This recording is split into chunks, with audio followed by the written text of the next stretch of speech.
शुरू करें। This call is now being recorded. ओम भैया। विद्या जी हरिओम।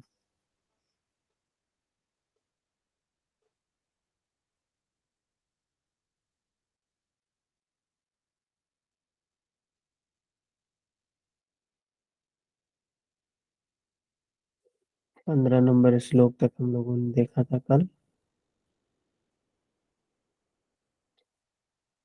आज उससे आगे बढ़ते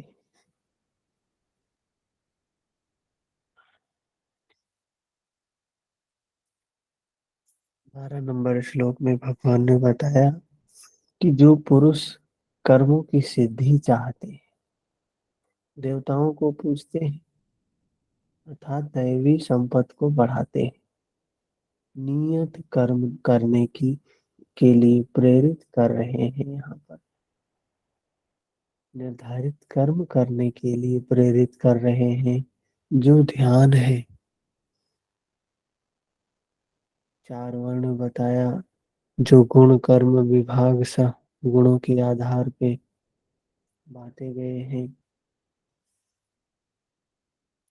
उसके बाद 14 नंबर श्लोक भगवान बताते हैं कि वो किसी कर्म के बंधन से परे हैं। क्यों? क्योंकि उनकी आसक्ति नहीं है किसी में, होनी ना होनी, अच्छे बुरे, यश अपयश, लाभ हानि, उनको कोई लेना देना नहीं। वे करते हुए भी नहीं करते हैं। जैसे भगवान ने कहा ना कि तू खड़ा बस हो जा, खड़ा मात्र हो जा, करने वाला तो मैं हूँ। लेकिन वो करने के बावजूद भी नहीं करते हैं। वो क्यों नहीं?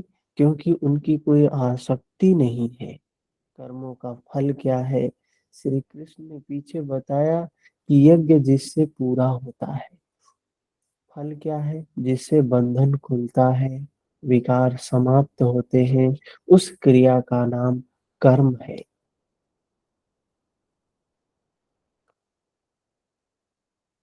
15 नंबर श्लोक अर्जुन, पहले होने वाले मोक्ष की इच्छा वाले पुरुषों द्वारा भी यही जानकर कर्म किया गया है।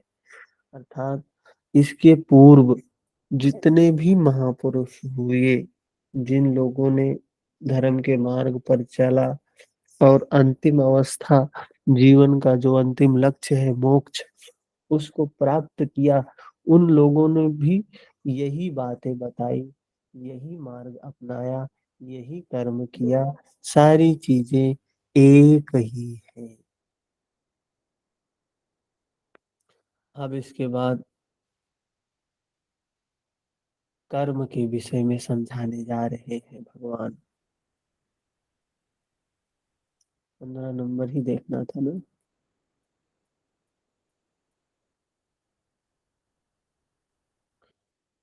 एवं ज्ञात्वा कृतं कर्म पूर्वैरपि मुमुक्षुभिः कुरु कर्मैव तस्मात् त्वं पूर्वैः पूर्वतरं कृतम्।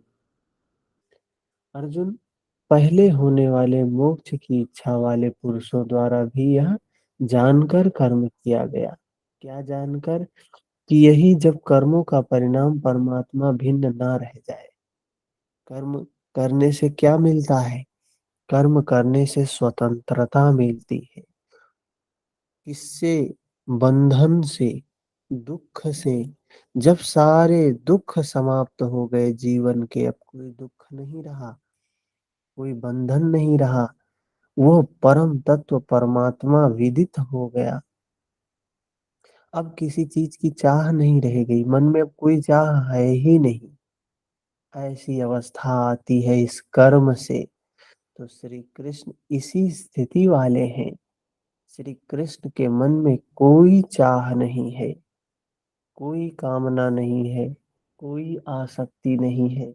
इसलिए वे कर्म में लिपायमान नहीं होते हैं। उसी स्तर से हम जान लेंगे तो हमें भी कर्म नहीं बांधेंगे। क्या होगा? उसी स्तर से हमें भी गुजरना पड़ेगा।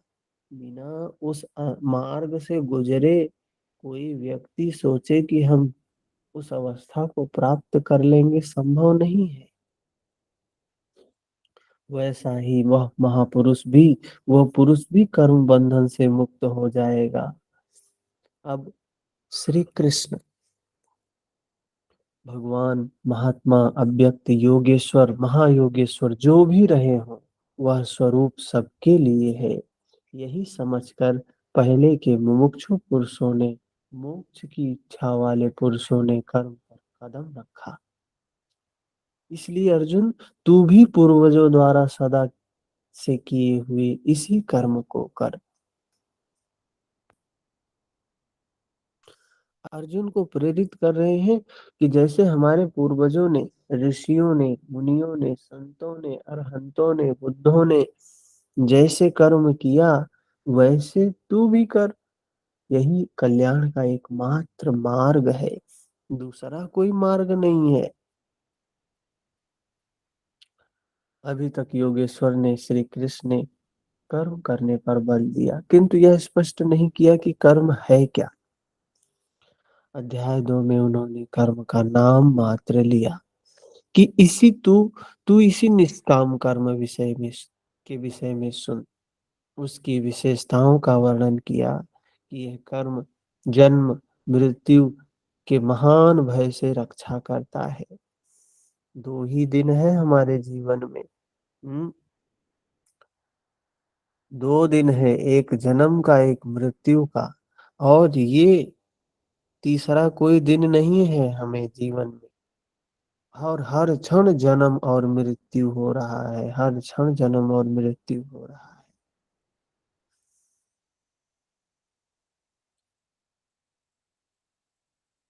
तो इस 2 दिन में क्या करना चाहिए? हम्म यही नियत कर्म, निर्धारित कर्म, जो जन्म और मृत्यु के भय से उद्धार करने वाला होता है। जो इस कर्म पे आगे बढ़ेगा तो उसे दुख नहीं होगा। जो इस कर्म नहीं करेगा, क्या होगा उसे? दुख। बूढ़ा हो रहे हैं तो दुख होगा, बाल सफेद हो रहा है तो दुख होगा, हाँ? झुर्रियां पड़ रही हैं तो दुख होगा, बीमार हो रहे हैं तो देखो दुख होगा। अरे जन्म मृत्यु का तो प्रोसेस चल ही रहा है, तो दुखी क्या होना। छोटा सा बच्चा जन्म लेता है और एक शरीर नष्ट होता है, दूसरा, तीसरा, चौथा, पर धीरे धीरे बढ़ते बढ़ते युवा हो जाता है, प्रौढ़ हो जाता है, वृद्ध हो जाता है। वही बच्चा है, छोटा सा है अभी, 5 6 साल 10 साल का, कितना कोमल कोमल है। धीरे धीरे वही बच्चा कैसे बड़ा हो जाता है, वही बच्चा होता है। शरीर हर क्षण मर रहा है, हर क्षण नया उत्पन्न हो रहा है। जैसे बुलबुले, एक उत्पन्न होता है, नष्ट होता है, उत्पन्न होता है, नष्ट होता है। तो ये जन्म मृत्यु का क्रम चल रहा है। और जो इस नियत कर्म को करेगा, इस मृत्यु और जन्म के भय से बच जाएगा। कर्म करते समय सावधानी का वर्णन किया, लेकिन यह नहीं बताया कि कर्म है क्या। अध्याय 3 में उन्होंने कहा ज्ञान मार्ग अच्छा लगे तो उसको करो, निष्काम कर्म योग अच्छा लगे तो उसको करो, लेकिन कर्म तो करना ही पड़ेगा। बिना कर्म के कल्याण नहीं होने वाला है। न तो कर्मों को त्यागने से कोई ज्ञानी होता है, न कर्मों को न आरंभ करने से कोई निष्कर्मी। हठवश जो नहीं करते हैं वे दम्भी हैं। बहुत से लोग क्या है, कर्म को त्याग देते हैं। भगवान ने कहा है निष्काम कर, त्याग ही दिए। ज्ञान योगी हैं हम, त्याग ही दिए। समझे नहीं ना, धर्म को सही रूप में समझा नहीं, तो धर्म के नाम पे रूढ़ियों को, कुरीतियों को अपने गले का फांस बना लिया। हठवश जो नहीं करते हुए दम्भी हैं, दम्भ आचरण। इसलिए मन से इंद्रियों को वश में करके कर्म करें। कर्म करना है, इंद्रियों को मन से वश में करके करना है। इंद्रियां वश में होनी चाहिए। फिर बोले यज्ञ की प्रक्रिया ही निर्धारित कर्म है। एक नवीन प्रश्न दिया, यज्ञ क्या है, जिसे करें तो कर्म हो जाए। वहां भी यज्ञ की उत्पत्ति को बताया, इसकी विशेषताओं का वर्णन किया, किंतु यज्ञ नहीं बताया है जिससे कर्म को समझा जा सके। अभी तक यह स्पष्ट नहीं हुआ है कि कर्म क्या है। अब कहते हैं अर्जुन, कर्म क्या है और अकर्म क्या है। कर्म जो करना है, अकर्म जो नहीं करना है। हम्म इस विषय में बड़े बड़े विद्वान भी मोहित हैं। उसे भली प्रकार समझ लेना चाहिए, कर्म है क्या। तो 16 नंबर श्लोक में हमें कर्म समझाने जा रहे हैं भगवान। क्या है कर्म। किम कर्म, किम कर्मेति, कवयो अप्यन्यमोहिताः, तत्ते कर्म प्रवक्ष्यामि, यज्ञाज्ञात्वा मोक्षसे सुखात्। कर्म क्या है और अकर्म क्या है, दो बातें। इस विषय में बुद्धिमान पुरुष भी मोहित है, नहीं समझते हैं, नहीं जानते हैं। इसलिए मैं वह कर्म तेरे लिए अच्छी तरह से समझाऊंगा। भगवान कह रहे हैं अनुरागी से, मैं तुझे अच्छी तरीके से समझाऊंगा क्या कर्म है, और जिससे तू जानकर अशुभात, मोक्ष से, अशुभ से, बंधन से छूट जाएगा। हम नहीं जानते हैं कर्म क्या है, हम नहीं जानते हैं हमारा कल्याण किस में होने वाला है। तो जो हमारा अकल्याण करने वाला होता है, जो अशुभ होता है हमारे लिए, जो हमारे लिए बंधनकारी होता है, उसी को हम धर्म समझ लेते हैं, उसी को हम कर्म समझ लेते हैं, और जीवन भर उसी को गले में बांध के घूमते रहते हैं धर्म के नाम पे। तो जरूरी है समझ लेना कि कर्म क्या है। कर्म कोई ऐसी वस्तु है जो मुक्ति दिलाती है। अगर मुक्ति नहीं मिल रहा है, आप कर्म के नाम पे, धर्म के नाम पे, ध्यान के नाम पे कुछ कर रहे हैं, साधना के नाम पे कुछ कर रहे हैं, और आपको मुक्ति नहीं दिख रही है। मुक्ति दिखनी चाहिए, तुरंत तुरंत भी दिखना चाहिए, किया कि तुरंत भी उसका लाभ मिलना चाहिए। कहा गया है जो धर्म होता है आदि में कल्याणकारी, अंत में कल्याणकारी, मध्य में कल्याणकारी। मतलब शुरू करो, कल्याण शुरू हो गया, मुक्ति शुरू हो गई। जैसे जैसे आगे बढ़ते जाओगे मुक्ति दिखती जाएगी। हाँ, हम मुक्ति मुक्त होते जा रहे हैं। इसी कर्म को जानने के लिए भगवान श्री कृष्ण ने बल दिया है। कर्म समझेंगे तो ठीक है, नहीं समझेंगे तो कर्म के नाम पे करते जाएंगे जीवन भर। अरे हमारा धर्म है, हमारा ये। कर्मणो हि अपि बोधव्यम, बोधव्यम च विकर्मणः, आकर्मणश्च बोधव्यम, गहना कर्मणो गति। कर्म का स्वरूप भी जानना चाहिए। कर्म का स्वरूप, अकर्म का स्वरूप भी समझना चाहिए। भगवान श्री कृष्ण कह रहे हैं दोनों चीज जान लेना चाहिए, कर्म और अकर्म। और विकर्म अर्थात विकल्प शून्य विशेष कर्म को आप्त पुरुषों द्वारा होता है। कर्म, अकर्म और विकर्म तीन बात बता रहे हैं, उसे भी जान लेना चाहिए। क्योंकि कर्म की गति गहन है। कतिपय लोगों ने विकर्म का अर्थ निषिद्ध कर्म, मन लगाकर किया गया कर्म इत्यादि किया है, किंतु यहाँ भी उपसर्ग है, विशिष्टता का द्योतक है। प्राप्ति के पश्चात महापुरुषों के कर्म विकल्प शून्य होते हैं। आत्मस्थित, आत्मतृप्त, आत्मकाम महापुरुषों को न तो कर्म करने से कोई लाभ, न छोड़ देने से कोई हानि, फिर भी वे पीछे वालों के हित के लिए कर्म करते हैं। ऐसा कर्म विकल्प शून्य है, विशुद्ध है, यही कर्म विकर्म कहलाता है। तो भगवान श्री कृष्ण ने जो कर्म के प्रकार ये बता रहे हैं, विकर्म, विकर्म वो अवस्था है जिसमें कर्म योगी करता है, लेकिन उसके लिए उसे कुछ मिलता मिलाता नहीं है, न कोई लाभ न कोई हानि। हाँ, एक लाभ अवश्य है, वर्ण संकर से बच जाता है। अगर वो कर्म ना करे तो वो वर्ण संकर का कर्ता हो जाए। पीछे हमने देखा था, अर्जुन ने पूछा था कि भगवान ये कर्म हमें कब तक करना है, कितने दिनों तक ऐसे काम करते रहना है। तो उन्होंने कहा जब तक सारे बंधन समाप्त ना हो जाए।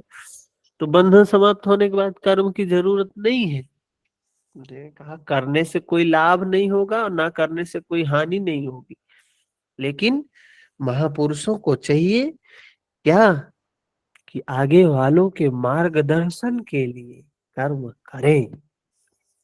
उदाहरणार्थ गीता में जहां भी किसी कार्य में वी उपसर्ग लगा है, उसकी विशिष्टता का द्योतक है, निकृष्टता का नहीं। यथा योग युक्तो विशुद्धात्मा विजितात्मा जितेंद्रिय।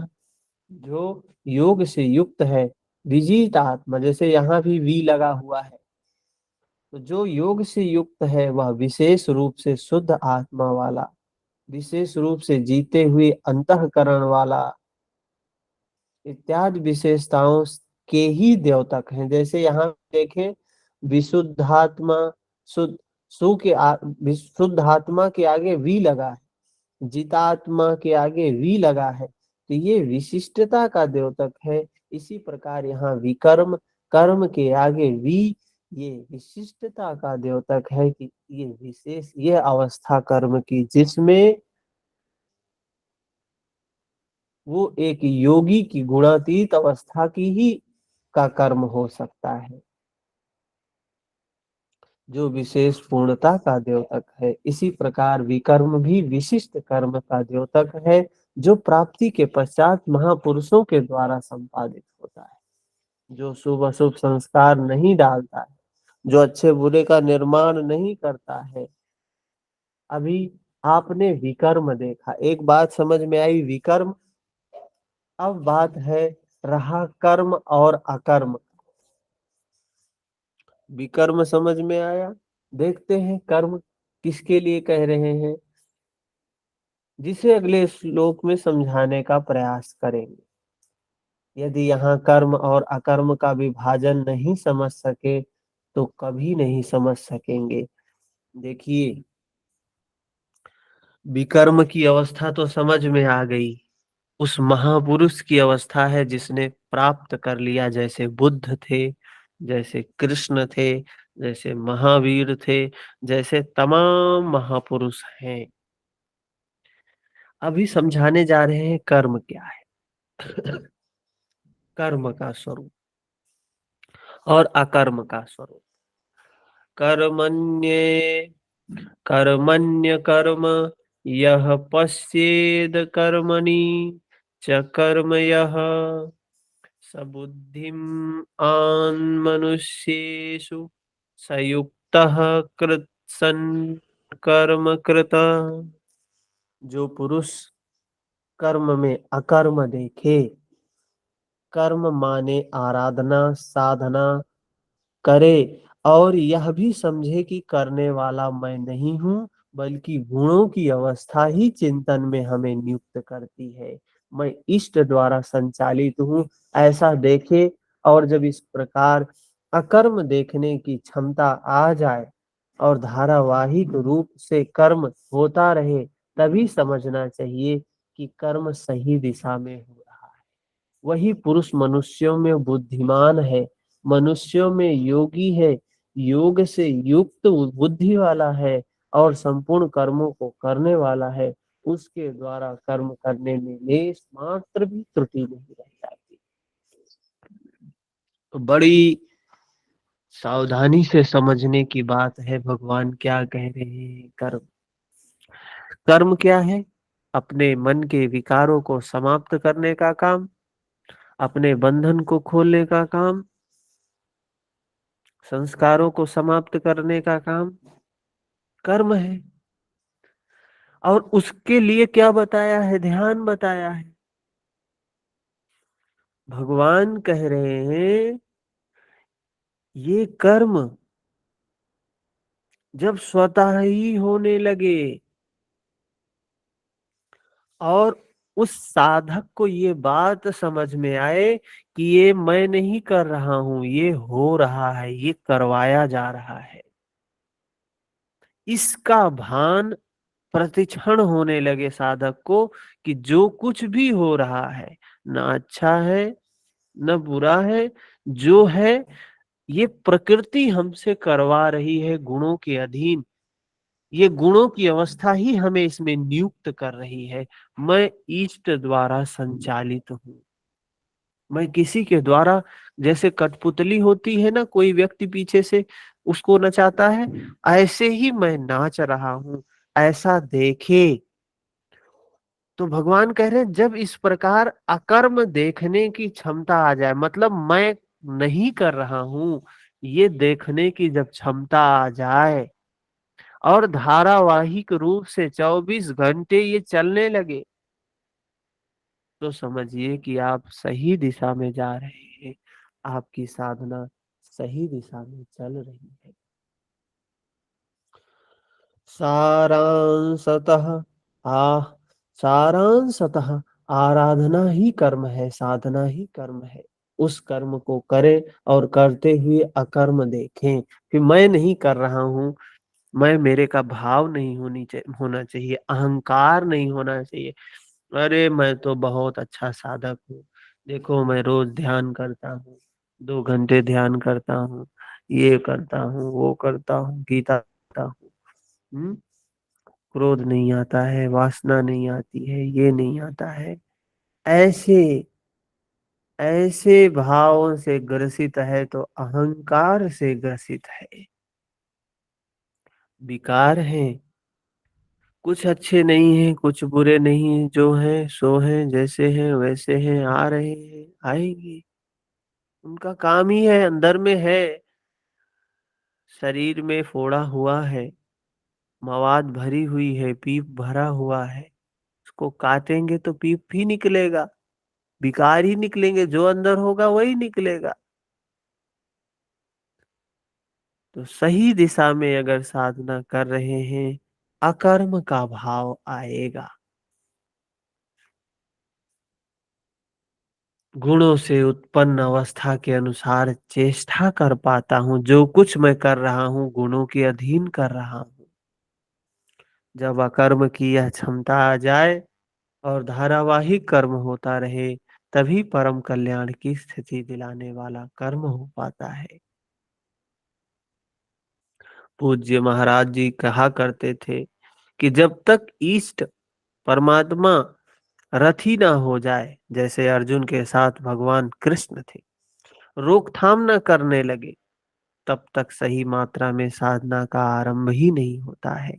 साधना तभी शुरू ही होती है जब ये पता चल जाए कि हम तो उस धारा में गिर गए हैं जो सागर की ओर जा रही है, और हम अपने आप रुक नहीं सकते हैं, हम कुछ कर नहीं सकते हैं, हम निकल नहीं सकते हैं, हम वापस नहीं जा सकते हैं।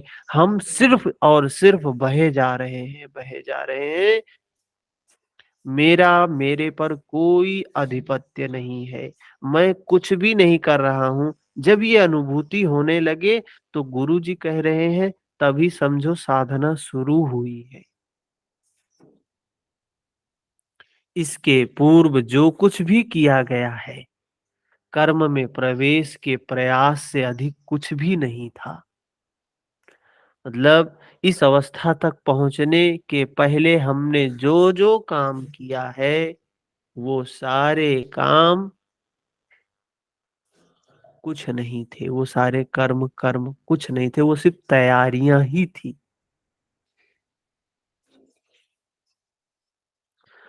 हल का सारा भार बैलों के कंधे पर होता है, फिर भी खेत की जुताई हलवाहे की देन है। खेत बैलों से जोता जाता था ना पहले, तो हल तो होता था बैल के कंधे पर। तो क्या खेत बैल जोतता है? नहीं। खेत की जुताई हलवाहे की देन है, जो पीछे बैल के पीछे पीछे हल को लेकर चल रहा है, वो खेत को जोतता है। ठीक इसी प्रकार साधन का सारा भार साधक के ऊपर रहता है। हम तो सिर्फ बैल के जैसे हैं।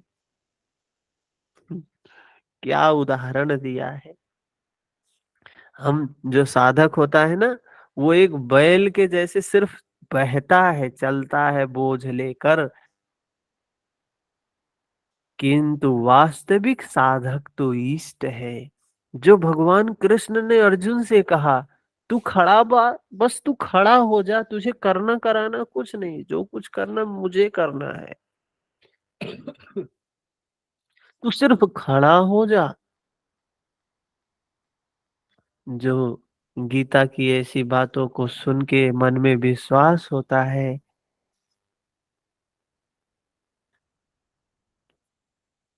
कि क्या है, हम लोग तो भ्रम में हो जाते हैं। जीवन में शंका होता है, लेकिन यहाँ भगवान ने ये चीजें क्यों बता रखी हैं? क्योंकि विश्वास रहे धर्म के मार्ग पर। जो उसके पीछे लगा हुआ है, जो उसका मार्गदर्शन करता है, जब तक इष्ट निर्णय ना दे तब तक आप समझ ही नहीं सकेंगे कि हमसे हुआ क्या। हम प्रकृति में भटक रहे हैं या परमात्मा में। वो परमात्मा ही समझाता है हमें। और धर्म का मार्ग, अध्यात्म का मार्ग ऐसा है कि पता नहीं चलता कि हम प्रकृति में हैं या परमात्मा में हैं। इस प्रकार इष्ट के निर्देशन में जो साधक इस आत्मिक पथ पर अग्रसर होता है, अपने को अकर्ता समझकर धारावाहिक कर्म करता है, वही बुद्धिमान है। उसकी जानकारी यथार्थ है, वही योगी है। वही योगी है। श्री कृष्ण के अनुसार जो कुछ किया जाता है कर्म नहीं है। कर्म एक निर्धारित की हुई प्रक्रिया है। तो यहाँ किसी को संशय है कर्म में, अकर्म में, विकर्म में, तो पूछ ले। एक बार समझ ले, दो बार समझ ले, तीन बार समझ ले। ये तीनों बातें बिल्कुल समझने योग्य है। नहीं समझ में आएगी तो फिर पूरा हम ऊट पटांग ही सोचते रहेंगे, करते रहेंगे। कर्म बताया निर्धारित प्रक्रिया है, निर्धारित कर्म है, नियत कर्म है। तू निर्धारित कर्म को कर, अर्थात भगवान ने कुछ बताया है कि यही करना है, और हम आपको उसे बता रहे हैं क्या? वो ध्यान करने के लिए कह रहे हैं, मेडिटेशन करने के लिए कह रहे हैं। तब बताया यज्ञार्थ, यज्ञार्थात कर्मणो अन्यत्र लोको अयम कर्म बंधना। यज्ञ को कार्य रूप देना ही कर्म है। तो इसके अतिरिक्त जो कुछ किया जाता क्या कर्म नहीं है? वो कर्म नहीं है। अगर जो निर्धारित कर्म बताया है उसके सिवा आप कुछ भी कर रहे हैं, वो कर्म नहीं है, वो इसी लोक का बंधन है। क्या है? बंधन है, न कि कर्म। तदर्थम कर्म। अर्जुन, उस यज्ञ की पूर्ति के लिए भली प्रकार आचरण कर। और जब यज्ञ का स्वरूप बताया तो वह शुद्ध रूप से साधना की एक विधि विशेष है, जो उस आराध्य देव तक पहुंचाकर उसमें विजय विलय दिलाता है। तो यज्ञ का स्वरूप क्या है? एक विधि है, एक टेक्निक है जो हमें करना है। इस यज्ञ में इंद्रियों का दमन, मन का समन, दैवी संपद का अर्जन इत्यादि बताते हुए अंत में कहा, बहुत से योगी प्राण का अपान की गति का निरोध करके प्राणायाम के परायण हो जाते हैं। जहां न भीतर से संकल्प उठता है, न बाह्य वातावरण का संकल्प मन के अंदर प्रविष्ट हो पाता है। ऐसी स्थिति में चित्त का सर्वथा निरोध और निरुद्ध चित्त के भी विलय काल में वह पुरुष यान्ति ब्रह्म सनातनम, शाश्वत सनातन ब्रह्म में प्रवेश पा जाता है। यही सब यज्ञ है, जिसे कार्य रूप देने का कर्म है। अतः कर्म का शुद्ध अर्थ है साधना, कर्म का अर्थ है भजन, कर्म का अर्थ है योग, कर्म का अर्थ है भली प्रकार संपादित करना, जिसका विशद वर्णन इसी अध्याय में आगे आ रहा है। यहाँ कर्म और अकर्म का केवल विभाजन किया गया, जिससे कर्म करते समय उसे सही दिशा दी जा सके और उस पर चला जा सके। जिज्ञासा स्वाभाविक है कि कर्म करते ही रहेंगे या कभी कर्मों से छुटकारा भी मिलेगा। तो भगवान श्री कृष्ण यहाँ बताते हैं, कर्म अकर्म विकर्म तीनों से किसी प्रकार का कोई प्रश्न है किसी का? आगे बढ़े।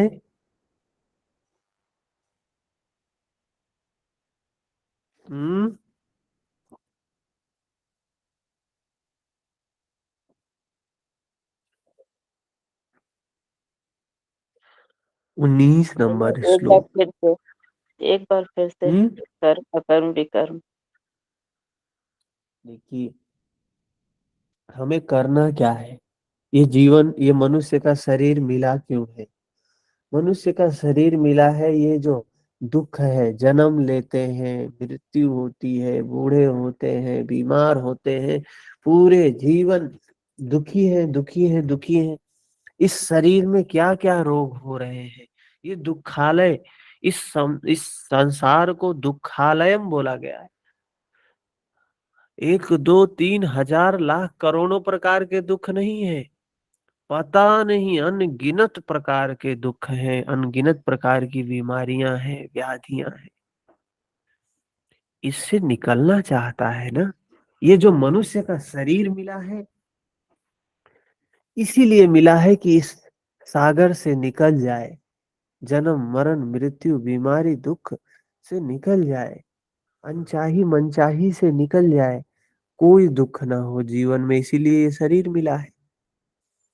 तो उसके लिए जो काम बताया वो क्या है? कर्म है।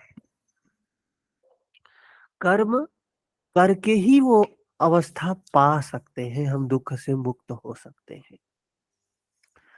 कर्म करते हुए, कर्म एक निर्धारित प्रक्रिया है, उसको बताएंगे अभी आगे, जो है ध्यान। आगे बताएंगे, लेकिन हम समझने के लिए बता रहे, भगवान कह रहे ध्यान करना, इसी से ये सारे दुख समाप्त होते जाएंगे। और ध्यान में भी क्या कहा है? सच्चाई का दर्शन करना है। विमूढ़ा नानुपश्यन्ति पश्यन्ति ज्ञान चक्षुषु। ज्ञान चक्षु से हमें देखना है, सत्य को ही देखना है, और सत्य बाहर का नहीं, अपने भीतर का सत्य। तो कह रहे हैं वो देखने का काम, वो जानने का काम जब होने लगे, धारावाही रूप में होने लगे, और उस वो कर्म होने लगे और अनासक्ति का भाव आ जाए, अकर्म का भाव आ जाए, मतलब मैं नहीं कर रहा हूं, अहंकार समाप्त होने लगे, ये लगे कि ये कराया जा रहा है प्रकृति के द्वारा, गुणों के द्वारा, तो ऐसी अनुभूति कहा अकर्म की अवस्था है। और जब इस अवस्था में चलते चलते जब साधक उस सागर तक पहुंच जाता है, गुणातीत अवस्था तक पहुंच जाता है, उसको कहा विकर्म। जहां पहुंचने के बाद जैसे नदियां बहती बहती सागर तक जाती हैं, सागर में मिलने के बाद क्या बहती नहीं है, इधर उधर बहती हैं, लेकिन उनका अब कोई प्रयोजन नहीं, अब उन्हें कहीं जाना नहीं, अब वो मिल गई, उन्हें जहां जाना था वो पहुंच गई वहां पे। तो उनका वहां पहुंच जाना विकर्म है। चल रही हैं, लेकिन वो ये समझ रही है कि मैं नहीं चल रही हूं, मुझे चलाया जा रहा है, अकर्म की अवस्था है। तो कर्म में अकर्म देखना है, और अकर्म जा चलते चलते जब उस अवस्था तक पहुंच जाए, अंतिम अवस्था तक वही विकर्म की अवस्था है। ठीक है, समझ में आया? जी भैया। आगे चलते। यस्य सर्वे समारंभाः काम संकल्पवर्जिताः ज्ञानाग्निदग्ध कर्माणम् तामाहु पंडितम बुधाः। अर्जुन, यस्य सर्वे समारंभाः, जिस पुरुष के द्वारा संपूर्णता के साथ आरंभ की हुई क्रिया,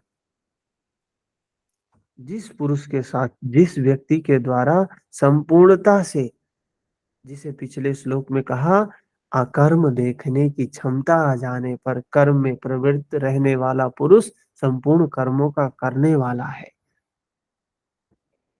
जिसके करने में लेश मात्र त्रुटि नहीं रह जाती। अर्थात ऐसी स्थिति आ जाती है ना कि जिसे हर क्षण ये प्रतीत होता है ये तो मैं नहीं कर रहा हूं, ये कराया जा रहा है, मैं तो निमित्त मात्र हूं, मैं तो कठपुतली मात्र हूं, ये प्रतीत होने लगे, ये अनुभव होने लगे। तो कह रहे हैं यस्य सर्वे समारंभा, वो सारे संपूर्णता से शुरू हुआ, संपूर्णता से शुरू हो गया है। काम संकल्प वर्जिता, क्रमशः उत्थान होते होते इतनी सूक्ष्म अवस्था आ जाती है, सूक्ष्म हो गई कि वासना और मन के संकल्प विकल्प से ऊपर उठ गई। कामना और संकल्पों का निरोध होना मन की विजिता अवस्था है। तो जब जब इस मार्ग में आगे बढ़ेंगे, इस धारा में आगे बढ़ेंगे, तो सबसे पहला भेंट जो होगा, दर्शन जो होगा, काम संकल्प वर्जिता, इनका निरोध होना है, यही आएंगे सामने। निरोध कैसे होगा, कोई चीज समाप्त कैसे होगी? हम्म, आएगी सामने तभी तो समाप्त होगी, अंदर है निकलेगी तभी तो समाप्त होगी। तो काम संकल्प वर्जिता, इनका वर्जिता निरोध होना है, ऐसी अवस्था है, विजिता अवस्था आनी है। अतः कर्म कोई ऐसी वस्तु है जो इस मन को, काम को, कामना को और संकल्प विकल्प से ऊपर उठा देता है। उस समय ज्ञानाग्नि दग्ध कर्मणाम, अंतिम संकल्प के समय के भी समन के साथ, अंतिम संकल्प के भी समन के साथ, जिसे हम नहीं जानते हैं, जिसे जानने के लिए हम इच्छुक थे, उस परमात्मा की प्रत्यक्ष जानकारी हो जाती है। क्रियात्मक पथ पर चलकर परमात्मा की प्रत्यक्ष जानकारी का नाम ही ज्ञान है। तो उस में ज्ञान ज्ञान के बारे में हमने देखा था, एक तो काटने का काम करता है, एक दिखाता है, सच्चाई का दर्शन करवाता है, और संस्कारों को समाप्त करने का काम करता है। तो इस में करना क्या है, हमने पीछे भी बताया कर्म के बारे में क्या है, तो जानना है, जो कुछ है उस सच्चाई को जानना है, इस 3.5 हाथ की काया में जानना है।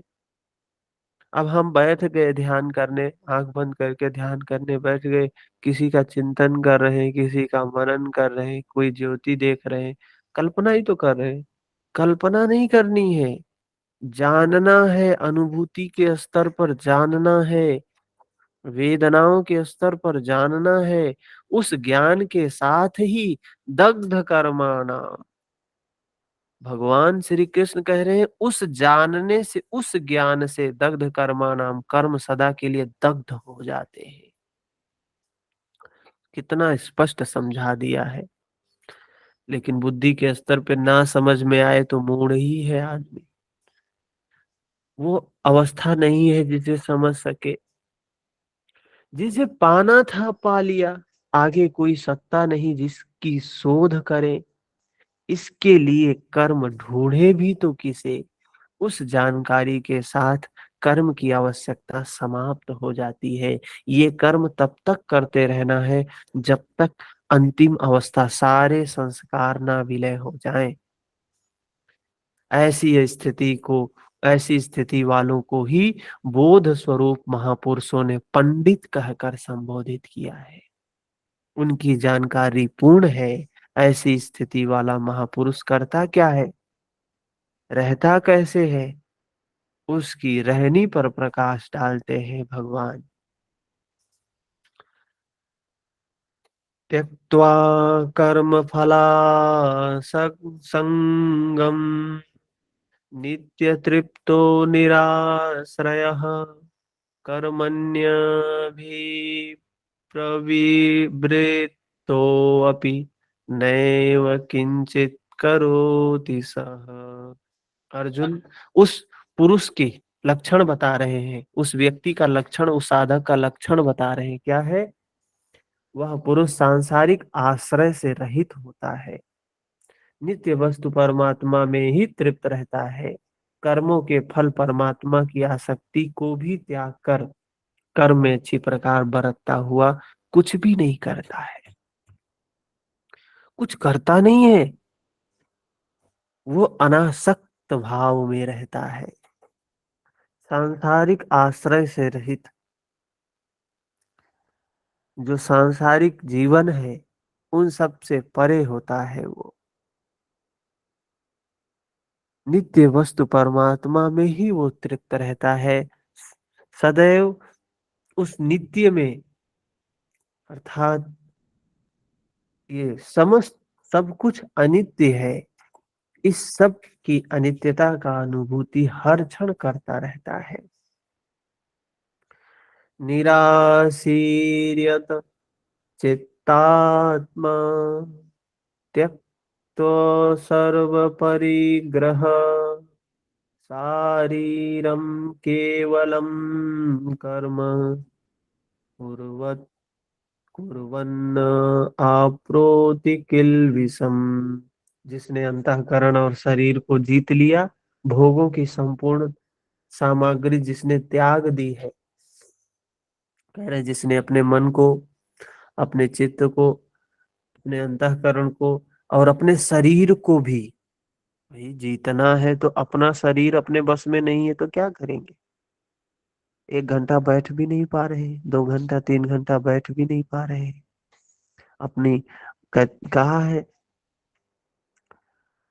काया तो बस में भली, बस में भला शरीर, वाणी तो बस में भली, बस में भला शरीर, पर जो मन बस में करे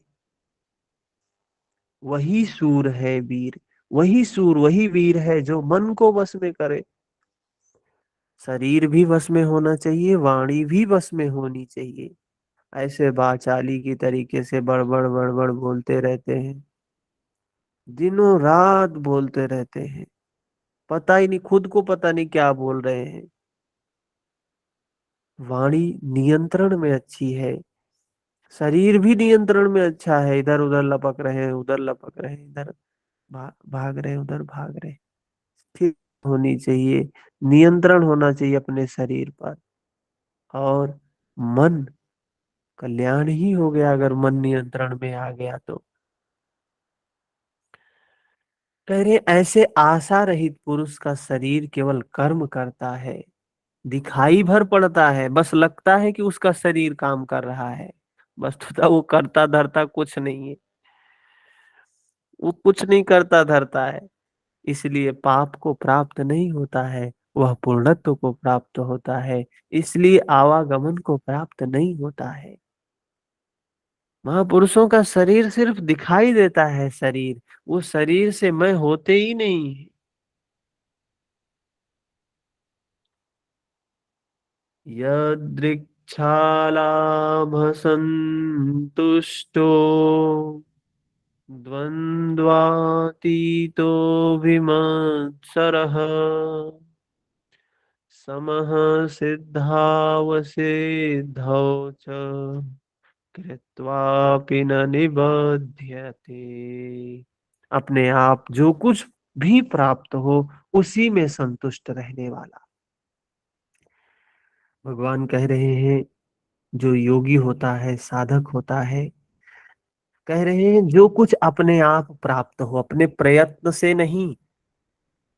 लोग क्या करते हैं, पहले प्रयत्न करते हैं, खूब प्रयत्न करते हैं, खूब संघर्ष करते हैं, लड़ते हैं, झगड़ते हैं, जो कुछ कर बैठ बनता है सब करते हैं, फिर नहीं प्राप्त होता है तो कहते हैं भगवान हमारे नसीब में नहीं था इसलिए नहीं मिला। क्या फर्क पड़ता, अंगूर नहीं मिला तो खट्टे हैं, प्रयास किया पहले खूब, नहीं मिला तो खट्टे हैं, अच्छे नहीं है। लेकिन यहाँ कह रहे हैं अपने आप जो कुछ मिल रहा है संतुष्ट है उसमें।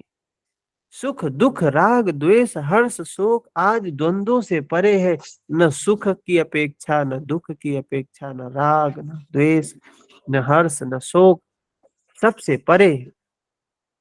विमत्सरः, ईर्ष्या रहित, सिद्धि और असिद्धि में सम भाव वाला पुरुष। अरे सिद्धि में भी कोई फर्क नहीं पड़ता, सिद्धि में कोई फर्क नहीं पड़ता है। ऐसा पुरुष कर्मों को करके भी नहीं बंधता है, वो बंधन में नहीं बंधता है। सिद्धि अर्थात जिसे पाना था, अब वह भिन्न नहीं है और वह कभी अलग भी नहीं होगा, इसलिए सिद्धि का भी भय नहीं। इस प्रकार सिद्धि और असिद्धि में समभाव वाला पुरुष कर्म करके भी नहीं बचता है। कौन सा कर्म वह करता है, वह नियत कर्म, यज्ञ की प्रक्रिया, इसी को दोहराते हुए कहते हैं गत संगस्य मुक्तस्य ज्ञानावस्थित चेतसः यज्ञायाचरतः कर्म समग्रं प्रविलीयते। अर्जुन, यज्ञा याचरतः कर्म, यज्ञ का आचरण ही कर्म है और साक्षात्कार का नाम ही ज्ञान है। साक्षात्कार किसका, सत्य का साक्षात्कार, सच्चाई का साक्षात्कार, स्वयं का साक्षात्कार। लोग कहते आत्म साक्षात्कार, क्या है आत्म, मैं का साक्षात्कार न करना है। तो मैं हम किसे मानते हैं, मैं इस शरीर को मानते हैं, मैं अपनी धारणाओं को मानते हैं, मैं अपनी परंपराओं को मानते हैं, मैं अपनी संस्कृति को मानते हैं। इन्हीं सब चीजों को तो हम मैं मान के बैठे हुए हैं। तो जिसको जिसको मैं मान रहे उसका ही, उसको ही देखना है, उसका ही साक्षात्कार करना है। इस यज्ञ का आचरण करके, साक्षात्कार करके, साथ में ज्ञान, साथ ज्ञान में स्थित और अनासक्त होके ज्ञान करना, लेकिन आसक्ति के साथ नहीं, अनासक्त होके पुरुष के संपूर्ण कर्म भली प्रकार विलीन हो जाते हैं। भगवान बता रहे हैं देखिए कि कर्म प्रविलीयते वे कर्म कोई परिणाम उत्पन्न नहीं कर पाते हैं, क्योंकि कर्मों का फल परमात्मा उनसे भिन्न नहीं रह गया। अब फल में कौन सा फल लगेगा? इसलिए उन मुक्त पुरुषों को अपने लिए कर्म की आवश्यकता समाप्त हो जाती है। फिर भी लोग संग्रह के लिए कर्म करते ही हैं। करते हुए भी वे इन कर्मों में लिप्त नहीं होते। जब करते हैं तो लिप्त क्यों नहीं होते? क्यों नहीं होते?